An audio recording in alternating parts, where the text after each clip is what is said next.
tout a basculé dans la deuxième partie du mois de décembre. Ghazouani, finalement, ce que le régime algérien n'avait pas vu venir le coup. Ghazouani, c'est quelqu'un qui connaît bien le Maroc, qui a été formé au Maroc.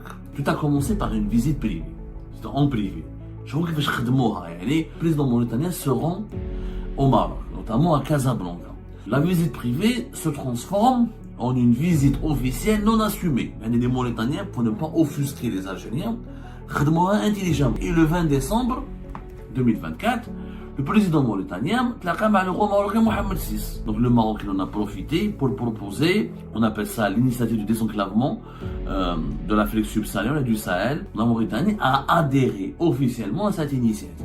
Il se trouve que c'est les Émirats Arabes Unis qui vont consentir à des investissements très importants et qui ont promis à la Mauritanie beaucoup d'argent, beaucoup de soutien en échange d'intégrer cette initiative. La Mauritanie, il faut savoir qu'elle a d'excellentes relations avec les Émirats Arabes Unis. Il faut savoir que les Émirats Arabes Unis sont le premier fournisseur de la Mauritanie. Ils ont même une base militaire officiellement au nom de la coopération militaire entre l'armée marocaine et l'armée mauritanienne et l'armée émiratie. Tout a basculé dans la deuxième partie du mois de décembre. Ghazouani, finalement, ce que le régime algérien n'avait pas vu venir le coup, ou ils n'avaient pas vu venir le coup, ou ils étaient extrêmement naïfs, parce que le régime algérien a oublié une chose. Il a oublié une chose, c'est que Ghazouani, c'est quelqu'un qui connaît bien le Maroc, qui a été formé au Maroc. Oui, il a été formé au Maroc. Il a fait l'académie militaire royale de Meknès au Maroc. Et il avait des liens personnels avec le Maroc. Et malgré des tensions au début, entre lui, le président mauritanien et les autorités marocaines, les rapports étaient très méfiants, très méfiants.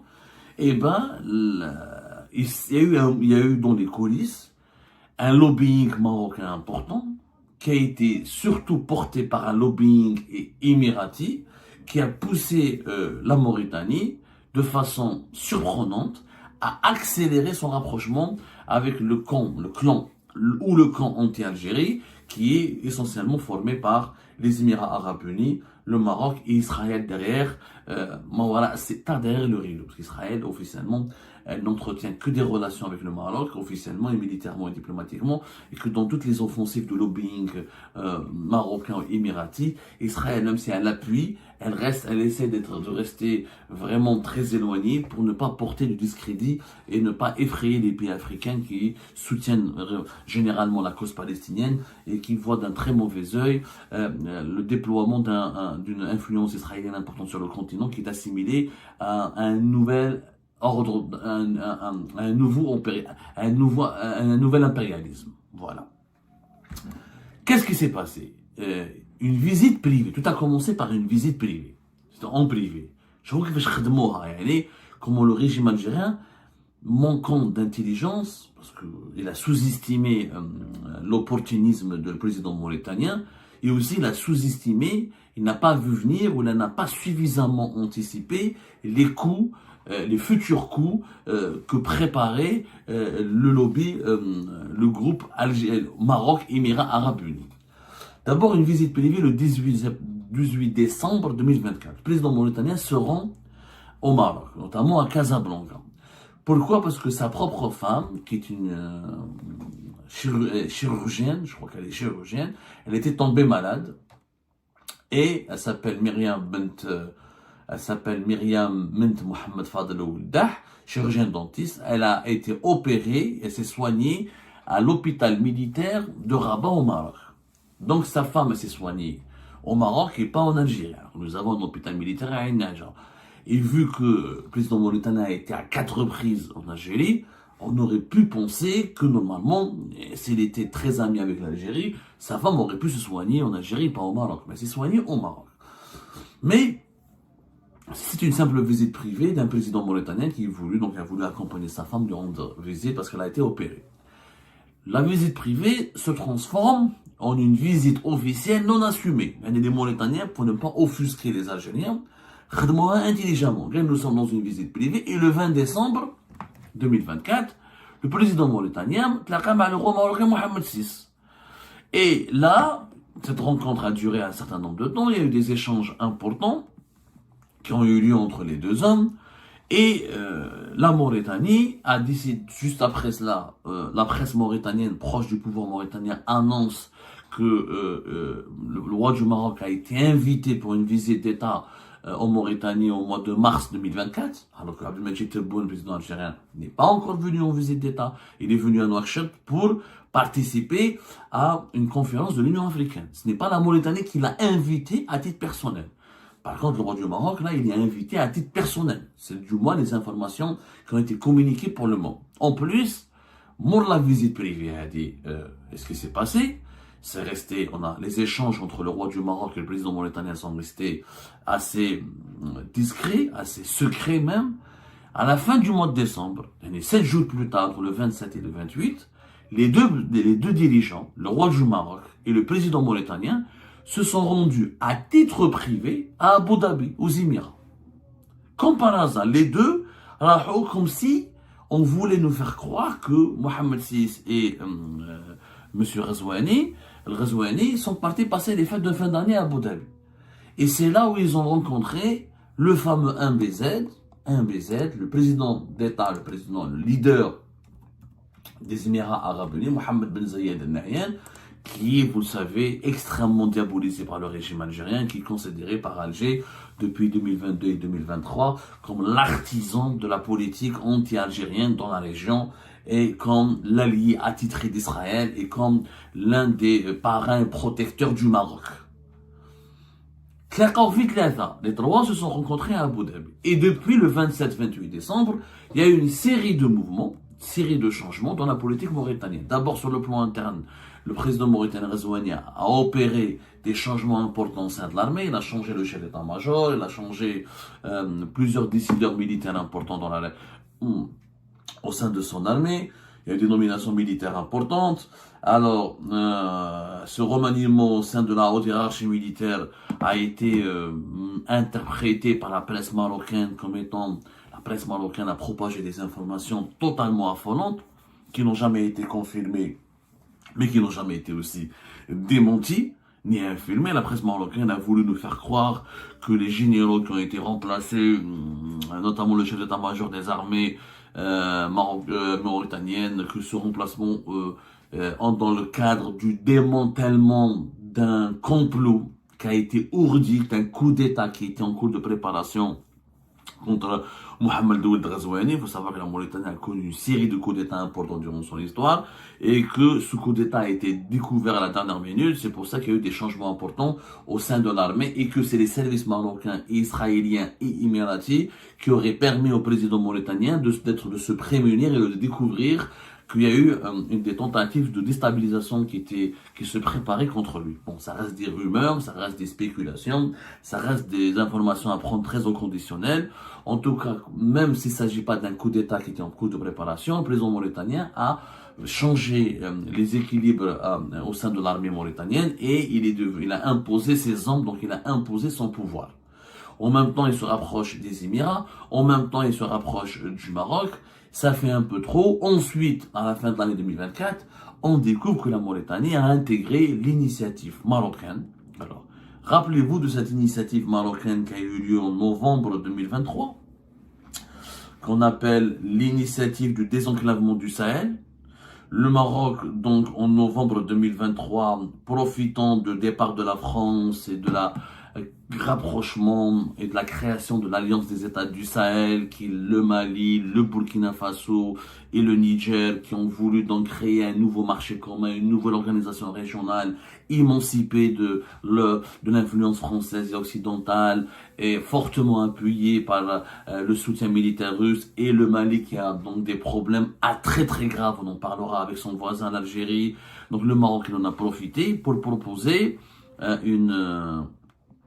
on appelle ça l'initiative du désenclavement de l'Afrique subsaharienne et du Sahel, c'est-à-dire un projet économique où le Maroc veut construire un port important à Dakhla au Sahara occidental pour financer un certain nombre de routes et de circuits logistiques et des infrastructures de transport pour permettre au Mali, au Tchad, au Burkina Faso et au Niger d'avoir un accès maritime et commercial directement via le Maroc pour acheminer leurs produits, pour avoir des produits énergétiques, ou avoir des importations, ou pour pouvoir exporter aussi leurs produits vers l'étranger.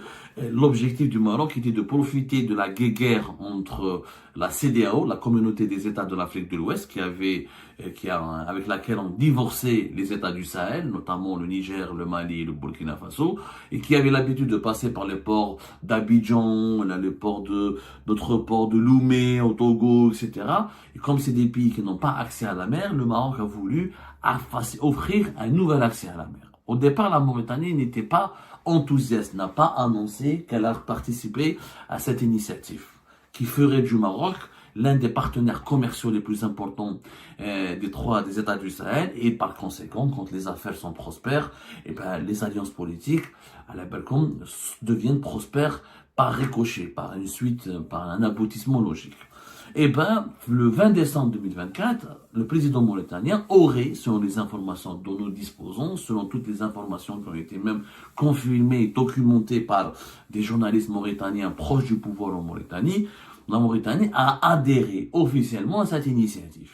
Pourquoi maintenant? Parce que il se trouve que c'est les Émirats Arabes Unis qui vont consentir à des investissements très importants et qui ont promis à la Mauritanie beaucoup d'argent, beaucoup de soutien en échange d'intégrer cette initiative qui, vous savez bien, le Maroc n'est pas un pays riche, ce n'est pas un pays qui dispose de beaucoup de capitaux, ce sont essentiellement les capitaux émiratis qui vont être utilisés pour, comment dirais-je, financer de les grands projets d'expansion économique du Maroc et de ses alliés en Afrique subsaharienne. Il faut savoir que depuis novembre-décembre 2023, un accord émirato-marocain, les Émiratis se sont engagés à investir au Maroc l'équivalent de 30 milliards de dollars sur les 5, voire entre 5 et 6 et 7 prochaines années. Des projets importants seront financés par les Émirats au Sahara occidental, notamment le port, un aéroport flambant neuf à Dakhla au Sahara occidental, le nouveau port de Dakhla. Tout ça, c'est les Émiratis qui vont investir. Ce sont donc les capitaux émiratis qui seront utilisés par les autorités marocaines pour draguer les pays du Sahel et pour leur offrir des accès maritimes et commerciaux nouveaux et inédits. La Mauritanie, il faut savoir qu'elle a d'excellentes relations avec les Émirats Arabes Unis. Il faut savoir que les Émirats Arabes Unis sont le premier fournisseur de la Mauritanie. 18% des importations marocaines, 18% des importations mauritaniennes viennent directement des Émirats Arabes Unis. Ce n'est pas la Chine, ce n'est pas la France, ce n'est pas l'Espagne, c'est la Mauritanie, son premier fournisseur, c'est les Émirats. L'Espagne, elle est en deuxième position et le Japon en troisième position, puis je dis la France en quatrième position. Donc, les Émiratis ont un partenariat, sont traditionnellement présents en Mauritanie. Ils ont même une base militaire. Ils ont même une base militaire déguisée. C'est secrète, elle est connue, mais une base militaire officiellement au nom de la coopération militaire entre l'armée marocaine et l'armée mauritanienne et l'armée émiratie. Ils sont très proches des Mauritaniens. Ils ont certainement, d'après ce que nous avons pu comprendre, ce sont les Émiratis qui ont convaincu définitivement les dirigeants mauritaniens, notamment le président mauritanien, de rallier sous cette nouvelle alliance, qui est l'alliance Émirat, Abu Dhabi, Rabat, Israël, Tel Aviv, dans la région qui veut donc s'approcher des pays du Sahel, les pays du Sahel en leur offrant des infrastructures économiques importantes pour leurs économies. Ça fera de ces pays-là des alliés du Maroc, d'Israël et des Émirats Arabes Unis.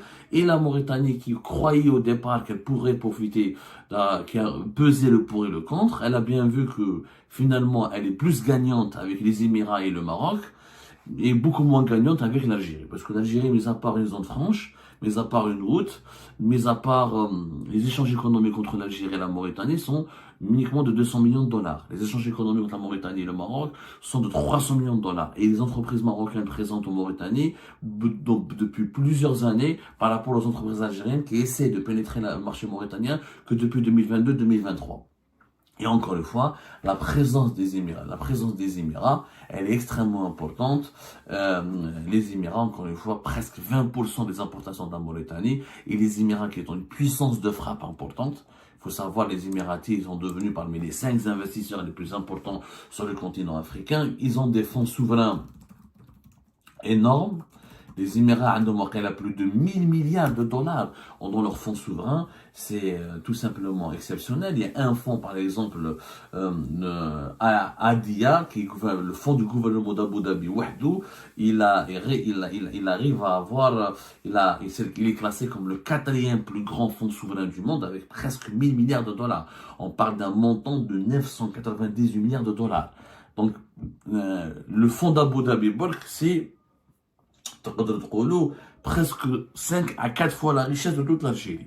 Donc, avec leur argent, avec leurs ruses, avec leurs alliances et avec les grandes puissances de ce monde, les Émirats sont en train de s'imposer comme un pôle d'influence régionale incontournable. Et le partenariat, le fait que l'Algérie a une politique extrêmement, une politique extrêmement hostile aux Émirats arabes unis, et que les Émirats ont choisi de favoriser le Maroc au détriment de l'Algérie depuis 2022, et bien les Émiratis ont fini par élaborer une politique qui ceinture l'Algérie, qui nuit à ses intérêts et qui fait de l'Algérie un pays adversaire. C'est un retournement de situation assez grave pour nos intérêts. Il faut dire la vérité. Le fait que l'Algérie maintenant, le fait que le régime actuel a fait des choix. Ce qui s'est passé entre Nouakchott, Rabat et Abu Dhabi, c'est la conséquence des choix politiques qui ont été faits par Alger depuis 2021. Le choix de pratiquer une politique extrêmement radicale et agressive contre le Maroc. Le choix de pratiquer aussi une politique frontalement agressive contre les Émirats arabes unis.